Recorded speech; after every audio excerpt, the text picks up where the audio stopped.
What's going on, guys? It's Red Bull Tanker, and welcome back to Historical Board Gaming's The Korean War. This is Operation Chromite, turn 11. All right, we are looking at the months of March and April 1952.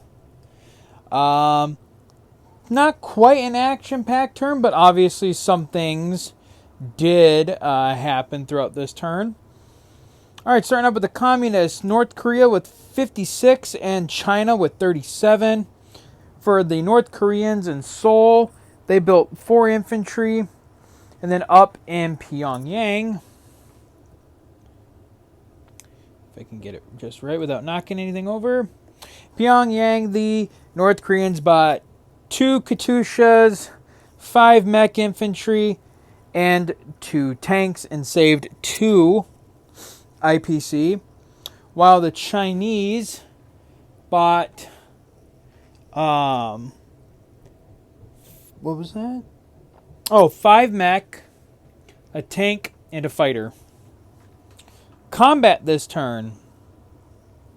Alright, combat. The communists counterattacked the Allied army, the Allied corps that was here in Incheon, and were able to destroy it. They killed 4 infantry, 6 mechanized infantry, 6 self-propelled guns at a loss of 9 infantry. For the United States, unfortunately, the 47th Infantry and the 41st Infantry were taken out. And then, so with the capture of Incheon, the communists were able to reestablish a supply corridor to Seoul to get it back into supply. And then the final communist attack was their 3 Katyushas and 3 tanks in Seoul did an attrition attack against the American beachhead. Whoa!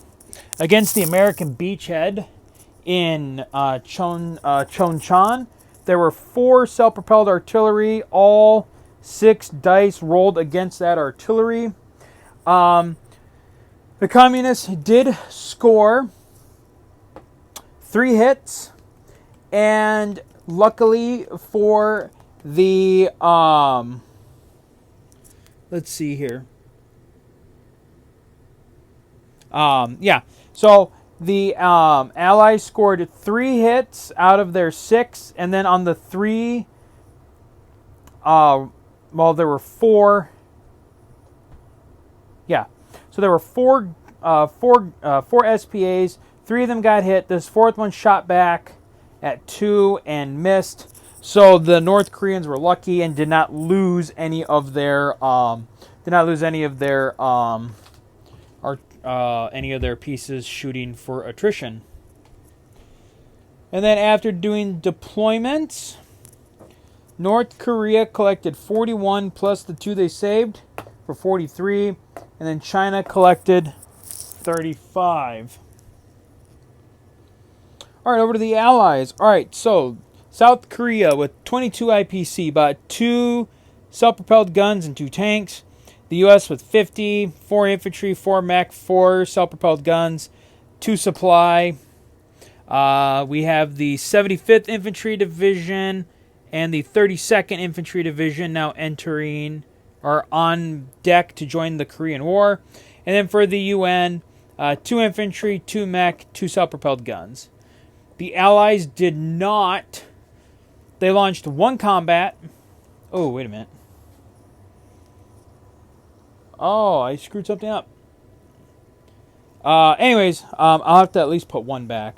The Allies, the U.S. landed an infantry here in Kanung and just walked in and took the territory. Forgot, and I'm going to have to talk to Airsoft Commando about this.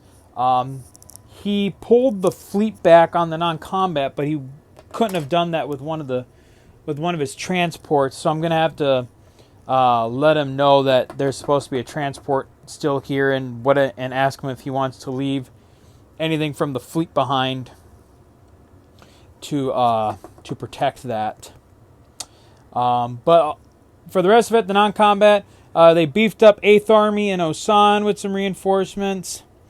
They reinforced Sangju pretty heavily. And then the UN landed their forces here. And then the US and South Koreans landed here. And then, like I said, Airsoft Commando did move the fleet back. However, one transport is supposed to still be over here. And I'll have to see if he wants to leave any other ships behind for that. All right, and then at the end of the turn, the South Koreans collected 22 IPC, the U.S. collected 50, and the UN collected 20, plus 5 IPC that they saved for 25. All right, coming over here now, we have the UN at 16 territories and the North Koreans at 21. We're now ready to move on to turn 12, May and June of 1952. We are getting ever closer to that 18th turn. So that is going to be it for now, and we will see you guys next time for turn 12. So until then, guys, as always, take care.